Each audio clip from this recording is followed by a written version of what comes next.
For some reason, Johnny Whitaker still won't watch an episode he shot in 1966.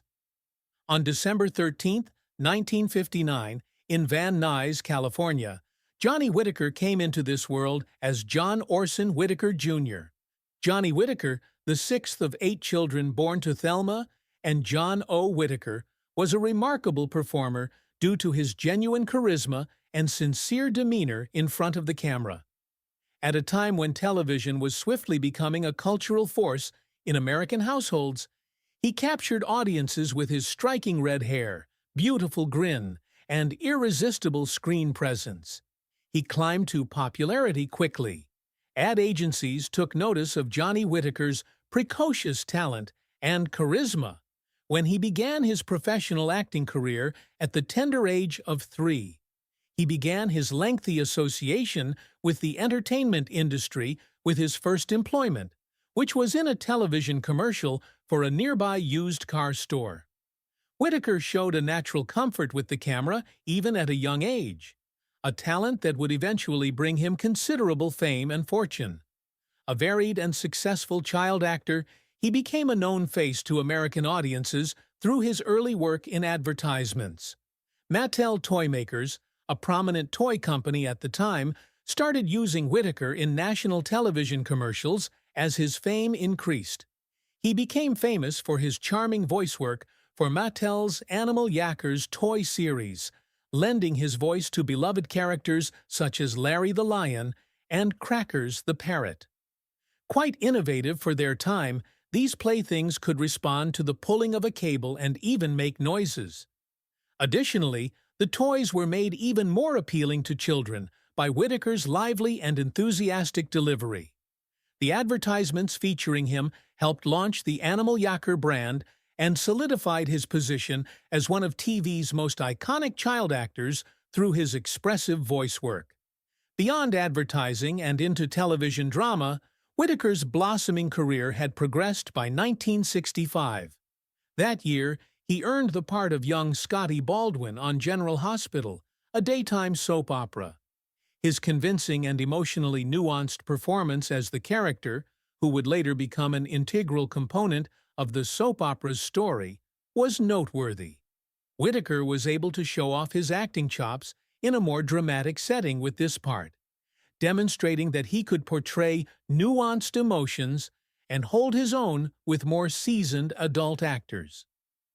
The Russians Are Coming, The Russians Are Coming, a huge Hollywood picture that Whitaker was cast in 1966, was another landmark in his career. Alan Arkin, Carl Reiner, and Brian Keith were the stars of this Cold War-era comedy that subtly mocked American bigotry and Russian stereotypes. Although Whitaker's part was small, his performance was memorable. Brian Keith, in particular, looked great. Keith was so taken by Whitaker's acting chops and professionalism that he personally suggested him for the part of his fictional nephew in the CBS comedy Family Affair when he landed the lead role later on.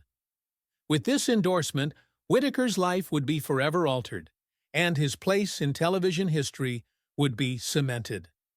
From its 1966 to 1971 run on television, Family Affair became an iconic figure in American popular culture. Jody Davis, played by Whitaker, was a major reason why the show was so successful. The show followed Brian Keith's character, Uncle Bill Davis, as he navigated the unexpected role of guardian to 3 youngsters who had lost their parents. Jody, played by Whitaker and Anissa Jones, is one of Buffy's twin sisters. Sissy, played by Kathy Garver, is the older sister. Sebastian Cabot, the eccentric English butler who brought stability and propriety to the eccentric family, resided in a plush Manhattan apartment with the children and their eccentric uncle, Mr. French. The producers were enchanted by the connection between Whitaker and Jones, who looked really charming as a pair, and so they reworked Jody and Buffy to be twins, even though they were initially intended to be of different ages. Jody, played by Whitaker, was a fan favorite among kids' TV characters because of her sweetness, comedy, and fragility. In addition to his work on Family Affair, Whitaker continued to showcase his versatility by taking on additional parts. A Dream to Dream, a touching episode written by Bonanza regular Michael Landon, featured him as a guest star in 1968. Playing a young child in a story about perseverance and creativity in the face of adversity gave Whitaker an opportunity to showcase a more nuanced and emotionally charged side of his acting chops. The episode also featured the celebrated actress Julie Harris.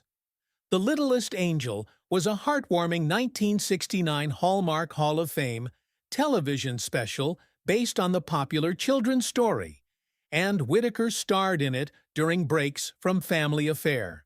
He possessed the comedic timing and emotional depth necessary to play the titular angel. He held his own in a cast of seasoned performers, sharing the screen with Tony Randall and Fred Gwynne, two famous actors. Once again, demonstrating his versatility that year, he made an appearance in an episode of the long-running Western series The Virginian. Even in comedic and fantastical roles, Whitaker could switch gears. He had an appearance in the 1969 episode of Bewitched, the popular magical comedy with Elizabeth Montgomery, called Samantha and the Beanstalk. He brought a contemporary spin to the traditional fairy tale figure Jack with his performance, performing the role of Willie in The Confrontation and Dinky Watson in The Beeping Rock were his two appearances in the 1970 season of the rural comedy Green Acres. Also that year, Whitaker had a more reflective part as the titular character in a faith-based film called A Day for Justin, which was produced by The Church of Jesus Christ of Latter-day Saints. The film reflected Whitaker's personal connection to his religious upbringing. Whitaker kept finding acting jobs in Hollywood after Family Affair ended.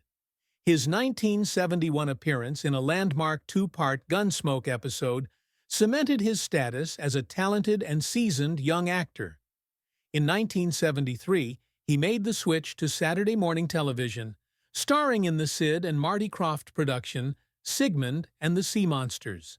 Sigmund, a misunderstood marine creature, becomes a buddy to Johnny, a young kid played by Whitaker. Kids really loved the magical and wacky program. One of the reasons for its success was Whitaker's warm and inviting personality. Scott Colden and the late great character actor Billy Barty were his co-stars. Whitaker had a busy early 1970s, appearing in multiple features, many of which were produced by Walt Disney Studios. His 1972 slapstick movie Snowball Express was co-starring him and a family who inherited a rundown motel.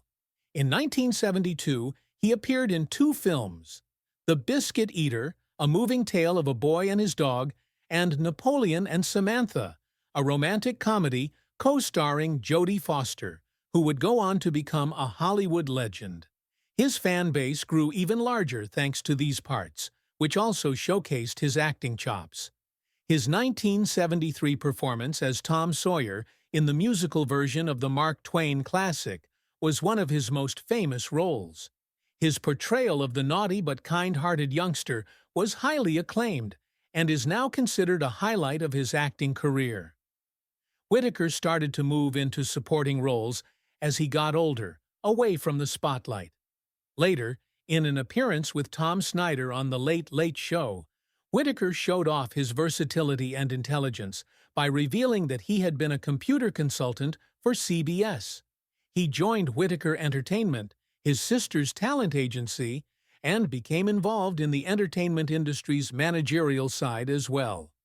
He managed talent through this enterprise, and one of his clients was the Different Strokes star Dana Plato, who had a breakout performance as a child star.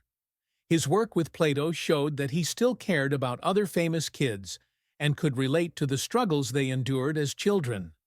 The young artist former child star. Lifetime Achievement Award was bestowed upon Whitaker at the 20th Youth and Film Awards in 1999. His lasting influence and the impression he left on viewers of all ages were acknowledged with this honor. It was a fitting tribute to his acting chops and the poise with which he had grown into his role as an adult star. a radio talk show called The Doctor.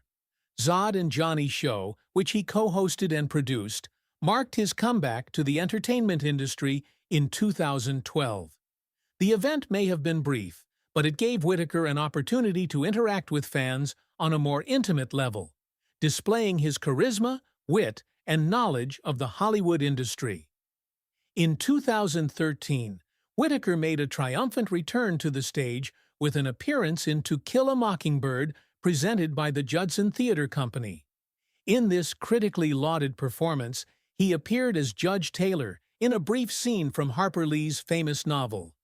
His continued love of performance was on full display in the presentation, which signified a return to his acting roots. A cameo appearance by Whitaker in the 2016 Amazon series Relaunch brought him back to his childhood memories of Sigmund and the Sea Monsters. He played the role of Zach in the pilot, a grouchy boat owner who complimented David Arquette's eccentric sea captain, Captain Barnabas, with his comedic timing. The original show's creators, Sid and Marty Krofft, made cameos in the relaunch as a nod to the original. Fans of Whitaker's earlier work were moved to tears by his return to the Sigmund universe, which brought back the innocence and charm that the actor was known for. Despite the passage of time, Johnny Whitaker, who portrayed the adored and innocent Jody Davis on the iconic sitcom Family Affair, continues to feel the emotional aftershock of a certain episode from 1966. For reasons that go well beyond mere discomfort or creative criticism, Whitaker has stubbornly refused to re-watch that particular installment to this day. Both the plot of the show and Johnny's personal life as a young actor, dealing with sorrow, emotional maturity, and stardom in front of a national audience, reached a turning point in the episode, which is remembered by long-standing viewers for its exceptionally weighty subject matter and tragic tone. Johnny was just 6 years old when this happened, which is a delicate age for a child in general, much less one who is unexpectedly forced into the intense and frequently merciless limelight of Hollywood.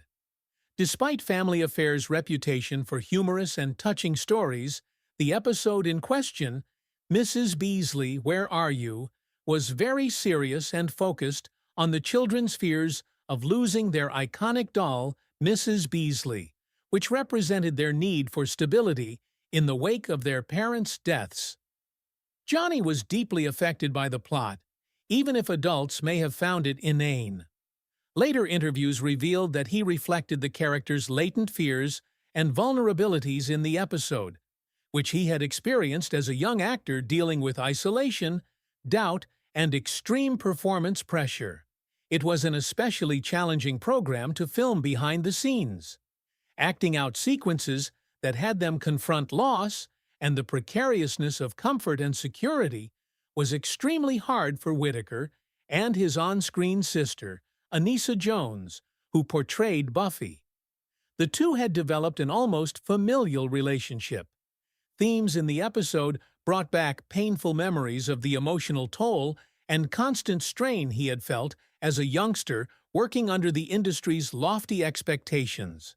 And personal emotions were frequently overshadowed by the need for numerous takes and rehearsals. Whitaker said he had difficulty delivering the script's emotionally intense scenes. Emotional weariness was the price he paid for the director's approval of his performance. In an interview he gave afterwards, he admitted that the tears shown in the show weren't staged, but rather were from an inner source of intense unspoken feelings he wasn't ready to face. The fact that Johnny has said in recent years that this incident served as a symbolic reminder of his conflicted connection with his youthful fame further adds to the pain. Early popularity may be both a blessing and a curse for many child actors, including Whitaker. According to him, that incident became a capsule of pain, during which he felt both seen and ignored. Held in high regard by countless individuals, although concealed beneath the flawless grins of Hollywood sets, he feels it would be like going back in time to a time when he was exposed, emotionally unprepared, and vulnerable if he watched it now. In addition, Johnny had his first realization of the show's profundity as a reflection of his own circumstances in this episode, marking one of the first instances he began to view it as more than just a television program. Orphanhood, surrogate parenting, and overcoming adversity as a child were common threads in the play that reflected the spoken realities of the actor's life. Memories of their shared youth on set turned bittersweet after the terrible death of Anissa Jones in 1976.